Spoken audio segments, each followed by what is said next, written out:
এই দোয়াটি যদি আপনি 7 বার পড়তে পারেন, আল্লাহ তাআলা দুনিয়া এবং আখিরাতের দায়িত্ব নিজে গ্রহণ করে নেবেন। আপনার সকল পেরেশানি দূর হয়ে যাবে। বুকে হাত রেখে বলি, আল্লাহর কসম এই দোয়া আমি ছেড়ে দিই না। তোমরা এই দোয়াটা শোনার পরে সাথে সাথে শেয়ার করে দিবা। আমল না করেও সওয়াব পাবা, তোমার একটি শেয়ারে আমল না করেও সওয়াব পাবা। আল্লাহ তাআলার সওয়াব দান করবেন, রিজিকে বরকত দান করবেন, মনের আশাগুলো পূরণ করবেন।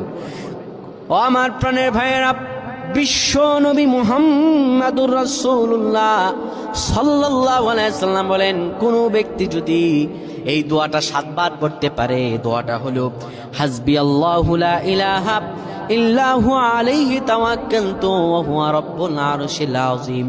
কোন ব্যক্তি যদি এই দোয়াটা পড়তে পারে খালেস অন্তরে সকালে 7 বার আর মাগরিবের পরে 7 বার পড়তে পারে, আমার আল্লাহ রাব্বুল আলামিন বড় বিপদ থেকে তারে বাঁচিয়ে দিবেন।